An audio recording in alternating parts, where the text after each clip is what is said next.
দেশে কি চলছে, দেশ কোন অবস্থাতে চলছে, দেশের সামনের ভবিষ্যৎ কি,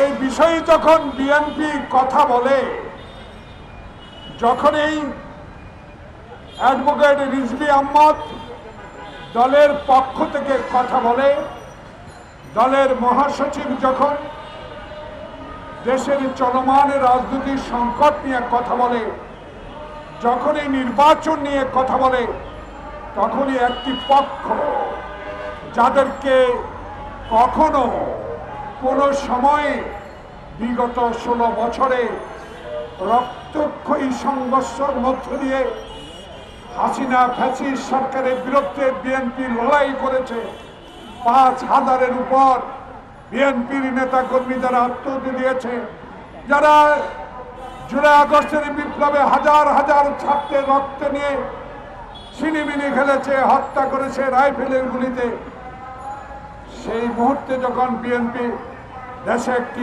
চলমান রাজনৈতিক সংকট শেষ করে একটি নির্বাচনের কথা বলে, তখনই বলে বিএনপি খালি নির্বাচন নির্বাচন বলে। প্রিয় ভাইরা, বিএনপি তো নির্বাচনমুখী দল।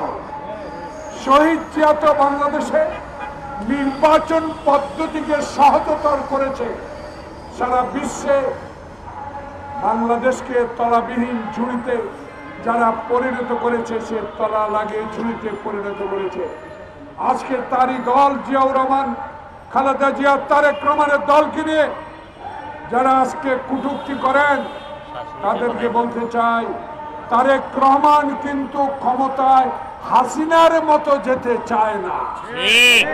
বিএনপি কিন্তু 2014 সালে 154 জন বিনা প্রতিদ্বন্দ্বিতা নির্বাচিত হয়ে সরকার গঠন করতে চায় না। তারেক রহমান চায় আমার ভোট আমি দিব, মৃত ব্যক্তির ভোট হবে না, কবর থেকে উঠে ভোট হবে না, দিনের ভোট দিনে হবে, ভোট কেন্দ্রে কোনো মাস্তান থাকবে না, ভোট কেন্দ্রে কোনো কারচুপি হবে না, নির্বাচন কমিশন প্রধান প্রিজাইডিং অফিসারকে নির্দেশ দিবে না অমুককে ভোট দিয়ে দাও, এমন ভোট চায় তারেক রহমান। তাই আপনাদের গায়ে জ্বালা পোড়া শুরু হয়েছে। এই জ্বালা পোড়ায় কোনো লাভ হবে না।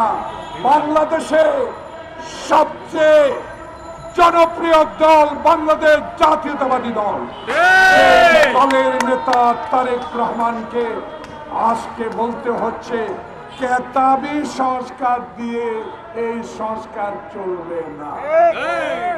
সংস্কার হবে নির্বাচনের জন্য, সংস্কার হবে আমার ভোট আমি দিব, সংস্কার হবে দিনের ভোট দিনে হবে।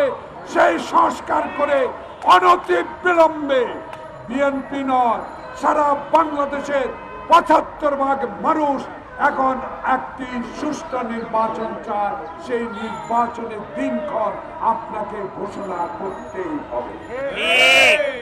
আমরা জোর করে ক্ষমতা যেতে চাই, আমরা হাসিনার মতো ফ্যাসিস্ট হতে চাই না, আমরা গণতন্ত্র হত্যা করতে চাই না, আমরা জনগণের সেবা করতে চাই।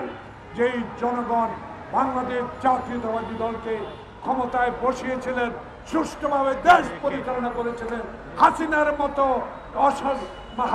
মতো ফ্যাসিস্ট সরকার পৃথিবীর ইতিহাসে আছে কিনা আমি জানি না। তাই আজকে নতুন করে আবার ষড়যন্ত্র শুরু করে নির্বাচনকে বিলম্বিত করা হলে আবার কিছু কিছু আমলা যারা শেখ হাসিনার এখনো প্রেতাত্মা, তারা সুযোগ পাবে। তাই বাংলাদেশের গ্রহণযোগ্য পৃথিবীর অত্যন্ত প্রিয় ব্যক্তি ডক্টর মোহাম্মদ ইউনূস, আপনার কাছে অনুরোধ জানাবো, আমাদের দাবি নয়, সারা বাংলাদেশের মানুষের দাবি আপনার কাছে একটি নির্বাচনের ম্যাপ ঘোষণা করে অনতিবিলম্বে জনপ্রতিনিধি হাতে ক্ষমতা হস্তান্তর করুন।